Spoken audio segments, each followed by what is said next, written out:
ಅದೇ ಆಗಿರತಕ್ಕಂತ YouTube channel study with ಪರಶುರಾಮ್ಗೆ ಸ್ವಾಗತವನ್ನು ಕೋರ್ತೀನಿ. ಕಲಿಕಾ ಚೇತರಿಕೆಯಲ್ಲಿ ಇವತ್ತು 8ನೇ ತರಗತಿಯ ಸಮಾಜ ವಿಜ್ಞಾನದಲ್ಲಿ ಕಲಿಕಾ ಹಾಳೆ 43ಕ್ಕೆ ಸಂಬಂಧಪಟ್ಟಂತೆ ಉತ್ತರಗಳನ್ನು ತಂದಿದ್ದೀನಿ. ಬಹಳ ವಿದ್ಯಾರ್ಥಿಗಳ ಒಂದು ಬೇಡಿಕೆ ಇತ್ತು. ಸೊ ನೋಡಿ, ಕೆಲವೇ ದಿನಗಳಲ್ಲಿ ನಾವೆಲ್ಲ ವಿಡಿಯೋಗಳನ್ನು ರೆಕಾರ್ಡ್ ಮಾಡಿದ್ದೀವಿ. ಬಟ್ ಯೂಟ್ಯೂಬ್ ಕಡೆಯಿಂದ ಒಂದು ದಿನಕ್ಕೆ 2 ವಿಡಿಯೋಗಳ ನೋಟಿಫಿಕೇಶನ್ ಮಾತ್ರ ಹೋಗ್ತವೆ. ಸೊ ಪ್ರತಿದಿನ 10 ವಿಡಿಯೋಗಳನ್ನು ಹಾಕ್ಲಿಕ್ಕೆ ಆಗೋದಿಲ್ಲ.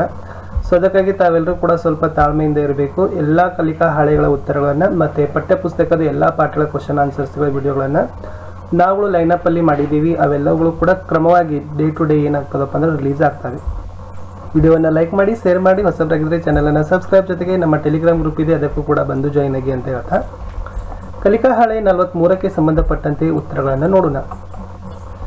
ಈಗ ಇದು ಭಾಗ 2 ಭೂಗೋಳಕ್ಕೆ ಸಂಬಂಧಪಟ್ಟಂತೆ ಕಲಿಕಾಂಶ 13 ಭೂಮಿಯ ಪದರಗಳು. ಕಲಿಕಾಫಲ 13 ಭೂಮಿಯ ಪದರಗಳ ಬಗ್ಗೆ ತಿಳಿದುಕೊಳ್ತೀರಿ. ಇಲ್ಲಿ ಟೋಟಲ್ ಆಗಿರ್ತಕ್ಕಂಥ ಭೂಮಿಯ ಪದರಗಳಿಗೆ ಸಂಬಂಧಪಟ್ಟಂತೆ 2 ಚಿತ್ರಗಳಿದ್ದಾವೆ. ಭೂಮಿ ಸುಮಾರು 4.5 ಬಿಲಿಯನ್ ವರ್ಷಗಳ ಹಿಂದೆ ನಿರ್ಮಾಣ ಆಯಿತು. ಈ ಭೂಮಿಯ ಒಳಗೆ ಏನಿದೆ ಅಂತ ತಿಳ್ಕೊಳ್ಳೋಕೆ ನಮ್ಮೆಲ್ಲರಿಗೂ ಕೂಡ ಕುತೂಹಲ ಇದ್ದೇ ಇದೆ. ಭೂಮಿಯನ್ನ ಒಂದು ಈರುಳ್ಳಿ ಅಂತ ಭಾವಿಸ್ಕೊಳ್ಳೋಣ. ಆ ಈರುಳ್ಳಿಯಲ್ಲಿ ಹೇಗೆ ಪದರಗಳಿದಾವಲ್ಲ ಹಾಗೆ ಕೂಡ ಭೂಮಿಯಲ್ಲಿ ಕೂಡ ಒಟ್ಟು 3 ಪದರಗಳು ಇದಾವೆ. ಅದನ್ನ ಪದರು, ಕವಚ, ಗರ್ಭ ಅಂತ ಏನ್ ಮಾಡ್ತಾರಪ್ಪ ಅಂದ್ರೆ ಭೂಮಿಯ ಪದರಗಳನ್ನ ಹೇಳ್ತಾರೆ. ಈ ಚಿತ್ರ 1ರಲ್ಲಿ ತೋರಿಸಿದ ಹಾಗೆ ಏನಿದೆ, ಪ್ರತಿಯೊಂದು ಪದರಗಳು ಭೌತಿಕವಾಗಿ ಮತ್ತು ರಾಸಾಯನಿಕವಾಗಿ ಬೇರೆ ಬೇರೆನೇ ಆಗಿದಾವೆ. ನಾವು ಭೂಮಿಯ ಉಷ್ಣತೆಯ ಆಳಕ್ಕೆ ಹೋದಂತೆ ಏನಾಗ್ತದಪ್ಪ ಅಂದ್ರೆ ಅಲ್ಲಿ ಉಷ್ಣತೆ ಹೆಚ್ಚಾಗ್ತದ. ಸೊ ಅಲ್ಲಿ ಬೇರೆ ಬೇರೆ ಆಗಿರ್ತಕ್ಕಂಥ ಭಿನ್ನತೆಗಳನ್ನ, ಸಾಮ್ಯತೆಗಳನ್ನ ನಾವೇನ್ ಮಾಡ್ತೀವಿ ವಿದ್ಯಾರ್ಥಿಗಳೇ ಕಾಣ್ತೀವಿ. ತಾವೇನ್ ತಿಳ್ಕೋಬೇಕು, ಭೂಮಿ 4.5 ಬಿಲಿಯನ್ ವರ್ಷಗಳ ಹಿಂದೆ ನಿರ್ಮಾಣವಾಯಿತು. ಭೂಮಿಗೆ ಒಟ್ಟು ಎಷ್ಟು ಪದರಗಳಿದಾವೆ? 3 ಪದರಗಳಿದಾವೆ. 1ನೇದು ಪದರು, 2ನೇದು ಕವಚ, 3ನೇದು ಗರ್ಭ. ಇಲ್ಲಿ ನಿಫೆ ಅಂತಕ್ಕಂಥ ಒಂದು ಶಬ್ದ ಬರ್ತದ, ಅದು ನೆನಪಿಟ್ಕೋಬೇಕು. ಏನಿದೆ ಅಂದ್ರೆ ಗರ್ಭಭೂಮಿಯ ಅತ್ಯಂತ ಆಳವಾದ ಭಾಗವನ್ನೇ ನಿಫೆ ಅಂತ ಕರೀತಾರೆ. ಈ ನಿಫೆ ಅಂತಂದ್ರೆ ಏನಪ್ಪಾ ಅಂದ್ರೆ ನಿಕೆಲ್ ಮತ್ತು ಫೆರಸ್ ಅಂದಂಗೆ. ಓಕೆ ನೋಡಿ, ಇದು ನಿಫೆಯನ್ನ ಹೀಗೆ ಬರೀತಾರೆ, NiFe ಅಂತ ಬರೀತಾರೆ. ಓಕೆ, ಸೊ Ni ಅಂತಂದ್ರೆ ನಿಕೆಲ್, Fe ಅಂತಂದ್ರೆ ಫೆರಸ್ ಅಂದ್ರೆ ನಿಕೆಲ್ ಮತ್ತು ಕಬ್ಬಿಣ. ಇಲ್ಲಿ ಈ ಒಂದು ಭೂಮಿಯ ಆಳಭಾಗದಲ್ಲಿ, ಒಳಭಾಗದಲ್ಲಿ ನಿಕಲ್ ಮತ್ತು ಕಬ್ಬಿಣ ತುಂಬಾ ಹೆಚ್ಚಿಗಿದೆ. ಒಳಗರ್ಭ ಮತ್ತು ಹೊರಗರ್ಭ ಅಂತ ಅದನ್ನ 2 ಭಾಗದಲ್ಲಿ ವಿಂಗಡಿಸ್ತಾರೆ. ಈ ಲೋಹಗಳು ಅಲ್ಲಿ ಏನದಪ್ಪ ಅಂದ್ರೆ ದ್ರವ ರೂಪದಲ್ಲಿ ಇದಾವೆ. ಯಾವುವು? ನಿಫೆ ಅಂದ್ರೆ ನಿಕೆಲ್ ಮತ್ತು ಕಬ್ಬಿಣ ಎಲ್ಲಿ? ಗರ್ಭದಲ್ಲಿ. ಇನ್ನ ಕವಚ ಅಂತಕ್ಕಂಥದ್ದು ಒಂದು ಬರ್ತದ, ಇದು ಭೂಮಿಯ ಮಧ್ಯಭಾಗ ಅಂತ ಕರಿತೀವಿ.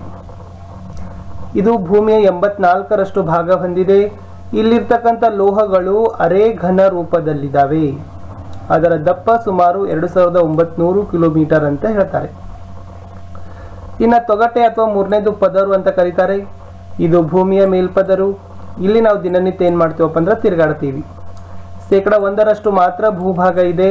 ಇಲ್ಲಿ 2 ಭಾಗಗಳನ್ನ ಗುರುತಿಸಿದ್ದಾರೆ. ಇದನ್ನ ಒಂದು ಖಂಡಾಂತರ ಅಂತ ಕರೀತಾರೆ. ಸೊ ಇನ್ನೊಂದು ಸಮುದ್ರದ ತಳಭಾಗ ಅಂತ ಕರೀತಾರೆ. ಪದರದಲ್ಲಿರ್ತಕ್ಕಂಥ 2 ಭಾಗಗಳು.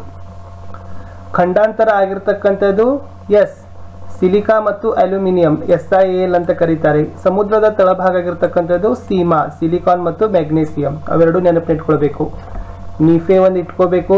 ನಿಫೆ ಅಂತಂದ್ರೆ ನಿಕೆಲ್ ಮತ್ತು ಫೆರಸ್. ಓಕೆ, ಇದು ಗರ್ಭದಲ್ಲಿರ್ತದ. ತೊಗಟೆಯಲ್ಲಿ ಇರ್ತಕ್ಕಂಥದ್ದು ಸೈಲ್ ಅಂದ್ರೆ SiAl.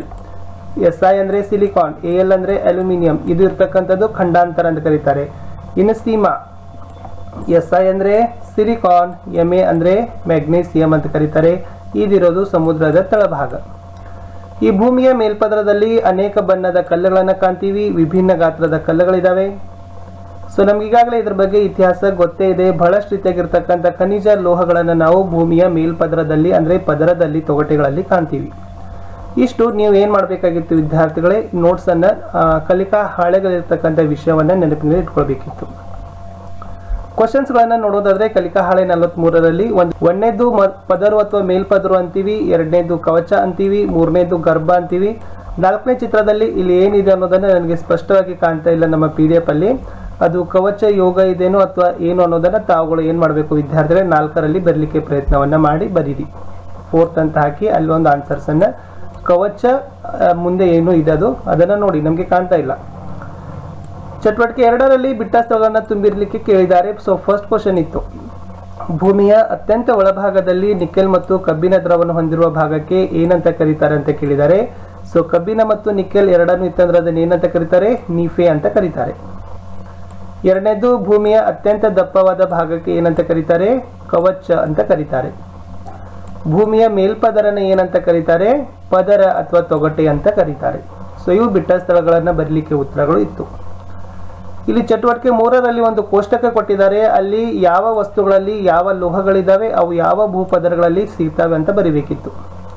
ಅಡುಗೆ ಪಾತ್ರೆ, ಸುತ್ತಿಗೆ, ಆಭರಣ, ದೀಪಗಳು, ಜಾಗಟೆ, ಗಂಟೆ ಯಾವ ಲೋಹದಿಂದ ಮಾಡ್ತಾರೆ, ಆ ಲೋಹ ಯಾವ ಪದರದಲ್ಲಿ ಸಿಗ್ತದೆ. ಉತ್ತರ ನೋಡೋಣ. ಅಡುಗೆ ಪಾತ್ರೆಗಳು ಸಾಮಾನ್ಯವಾಗಿ ಅಲ್ಯೂಮಿನಿಯಂದಿಂದ ಮಾಡಿರ್ತಾರೆ. ಅಲ್ಯೂಮಿನಿಯಂಗಳು ಸಿಗ್ತಕ್ಕಂಥದ್ದು ಪದರ ತೊಗಟೆ, ಯಾಕಂದ್ರೆ ಬಹಳಷ್ಟು ಖನಿಜ ಲೋಹಗಳು ಪದರ ಅಥವಾ ತೊಗಟೆಯಲ್ಲೇ ಸಿಗ್ತವೆ. ಇನ್ನು ಸುತ್ತಿಗೆ ಆಗಿರ್ಬೋದು, ಪಿಕಾಸ್ ಆಗಿರ್ಬೋದು, ಆಮೇಲೆ ಗುದ್ದಲಿ, ಸಲಿಕೆ ಇವೆಲ್ಲ ಏನಾಗಿರ್ತಾವಪ್ಪ ಅಂದ್ರೆ ಕಬ್ಬಿಣದಿಂದ ಆಗಿರ್ತವೆ. ಕಬ್ಬಿಣ ಅತ್ಯಂತ ಹೆಚ್ಚಾಗಿ ಸಿಗೋದು ಎಸ್ ಗರ್ಭ ಭಾಗದಲ್ಲಿ, ಅದನ್ನೇ ಅದು ನೀಫೆದಿಂದ ಆಗಿದೆ ಅಂತ ಬರಿತೀವಿ. ಆಭರಣಗಳು ತಮ್ಮೆಲ್ಲರಿಗೂ ಗೊತ್ತೇ ಇದ್ದಾವೆ, ಚಿನ್ನ, ಬೆಳ್ಳಿ, ಪ್ಲಾಟಿನಂಗಳಿಂದ ಮಾಡ್ತಾರೆ. ಅವುಗಳು ಕೂಡ ಪದರ ಅಥವಾ ತೊಗಟೆಯಲ್ಲಿ ಸಿಗ್ತವೆ. ದೀಪ, ಜಂಗಾಟೆ, ಗಂಟೆಗಳೆಲ್ಲ ಕಂಚುಗಳಿಂದ ಇರ್ತವೆ. ಸೊ ಅವುಗಳು ಕೂಡ ಲೋಹಗಳಿದ್ದಾವೆ. ತಾಮ್ರ, ಕಂಚು, ಓಕೆ. ಸೊ ಈ ತರನಾಗಿರ್ತಕ್ಕಂಥ ಹಿತ್ತಾಳೆಗಳಿಂದ ಮಾಡಿರ್ತಾರೆ ಕಂಚು ಮಿಶ್ರ ಲೋಹ. ಸೊ ಅದು ಕೂಡ ಸಿಗ್ತಕ್ಕಂಥದ್ದು ವಿದ್ಯಾರ್ಥಿಗಳು ಪದರು ಅಥವಾ ತೊಗಟೆ ಅಂತಾನೆ ಕರಿತೀವಿ. ಇಷ್ಟೇ ಇತ್ತು ವಿದ್ಯಾರ್ಥಿಗಳೇ ಕಲಿಕಾ ಹಾಳೆ 43ರಲ್ಲಿ. ಸೊ ಕ್ವಶನ್ ಆನ್ಸರ್ಸ್ಗಳನ್ನು, ಸೊ ನೋಟ್ಸನ್ನು ಹಾಗೂ ಕ್ವಶನ್ ಆನ್ಸರ್ಗಳನ್ನು ತಾವು ತಿಳ್ಕೊಂಡಿದ್ದೀರಿ.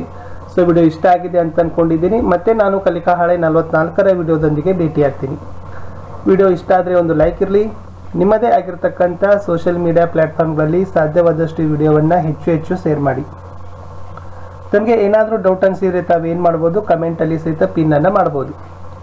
ನಿಮ್ಮ ಕಮೆಂಟ್ಗಳನ್ನು ಸಾಧ್ಯವಾದಷ್ಟು ನಾವುಗಳು ಓದ್ತೀವಿ, ಅದಕ್ಕೆ ರಿಪ್ಲೈಗಳನ್ನು ಸಹಿತ ಕೊಡ್ತೀವಿ. ಮತ್ತು ಯಾವ ಕಲಿಕಾ ಹಾಳೆಗಳು ತಮಗಾಗಿ ಬೇಕಾಗಿವೆ ಅನ್ನೋದನ್ನು ಸಹಿತ ತಾವು ಕಮೆಂಟ್ ಬಾಕ್ಸ್ನಲ್ಲಿ ಪಿನ್ನನ್ನು ಮಾಡಿ.